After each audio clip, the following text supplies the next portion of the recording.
Hello, I'm Denise Renner, and I want to read you my December teaching letter. And it is called Worry Goodbye. Good title.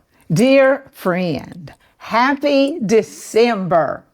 I hope that this holiday season is a time of blessing and thanksgiving for you.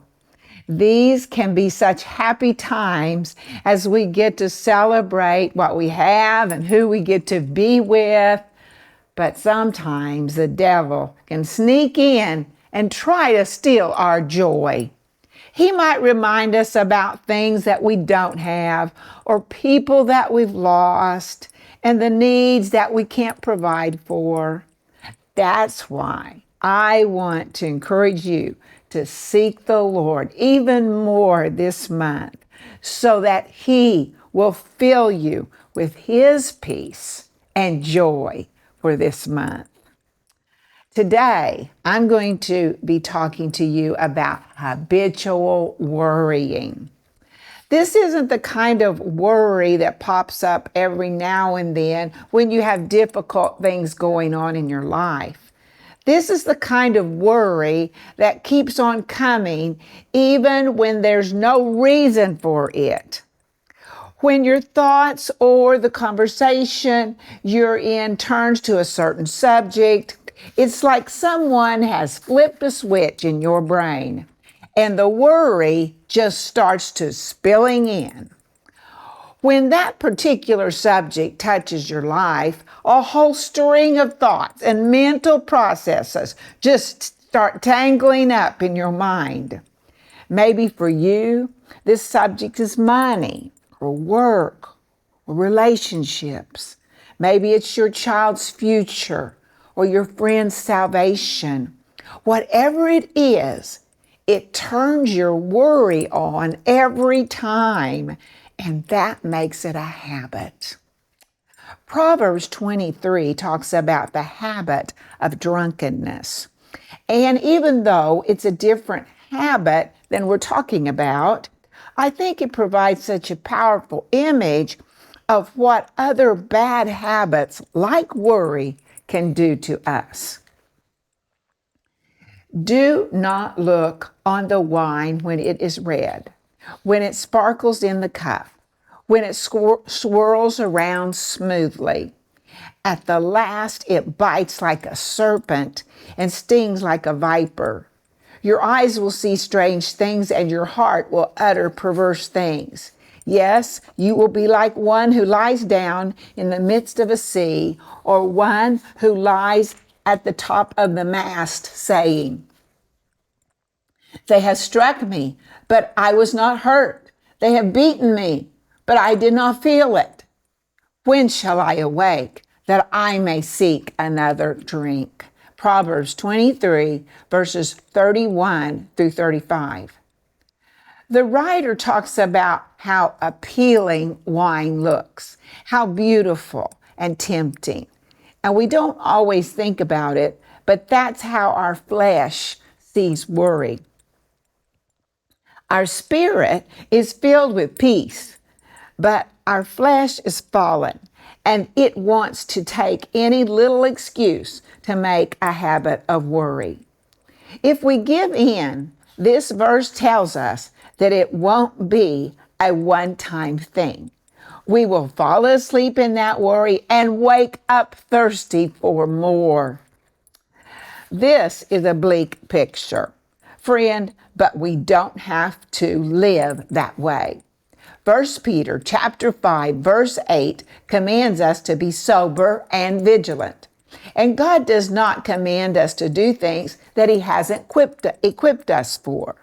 In fact, 2 Corinthians gives us some very clear instruction about taking down these strongholds that the enemy has built in our minds. For the weapons of our warfare are not carnal, but mighty in God, for pulling down strongholds, casting down vain imaginations, and every thought that exalts itself against the knowledge of God, bringing every thought into captivity to the obedience of Christ and being ready to punish all disobedience when your obedience is fulfilled. 2 Corinthians chapter 10, verses 4 through 6. This verse says that you're the one with the power here. You're the one who's going to bring down that stronghold. You're the one who's going to cast that thought down and bring it into captivity. When a thought of worry comes, you have to seize it and say, no, I'm not going to receive that. The Bible says this, resist the devil and he will flee from you. James chapter 4, verse 7. That's all you and I have is resisting power. We have casting down power against those thoughts of worry. If our worry is habitual, then we just need to be habitual in resisting it and casting it down. And one of the most practical tools God gives us to do all that is His Word. When Jesus was tempted by the devil in the wilderness, He didn't argue with him or try to reason with him. All He did was quote the Word of God. And that put the devil on the run. Friend, if simply quoting the scriptures is good enough for Jesus, then it is definitely good enough for you and me. If you don't know where to find the right verse for your worry, just start with the verse I gave you today. Just say, God, I see now that this worry is not your will. I know I don't have to be a worrier just because I've been stuck in it for so long. My weapons are mighty in you, and I can overcome, just like it says in 2 Corinthians chapter 10, verses 4 through 5. I can cast down those thoughts and bring them into obedience to you. You might not be feeling like you agree with that verse right now, but the first step is to just declare it to yourself and agree with God, no matter what you are feeling. When you agree with God, you'll start to have the thoughts of God. And that's when your feelings will change and agree with your spirit.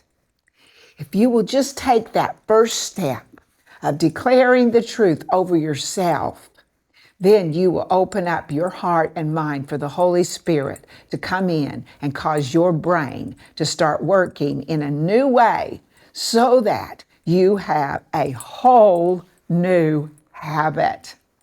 Friend, if this is a struggle for you, I understand. We want to pray with you. Prayer is so important for us as Christians.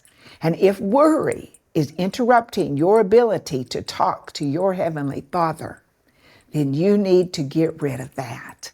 And we want to help you. You can contact our prayer team by calling 1-844-473-6637 or emailing us at denisesocial@renner.org. We want to stand with you against whatever is trying to steal your peace, so we hope that you will reach out to us today. I also want to invite you to join me in my weekly program, Time with Denise Renner. This month, I'm talking about saying goodbye to worry through God's blessings, and I'm sure that He wants to encourage some of you in these teachings. You can watch live every Monday at 7 a.m. Central Time on Facebook or YouTube, or every Wednesday at 12 p.m. Central Time on just Facebook. My programs are also available for you to watch anytime on Renner.org. I hope you will join me, and I pray that this teaching will help you cast down that worry and that fear that's trying to attach itself to your life. We're moving forward together. Denise Renner.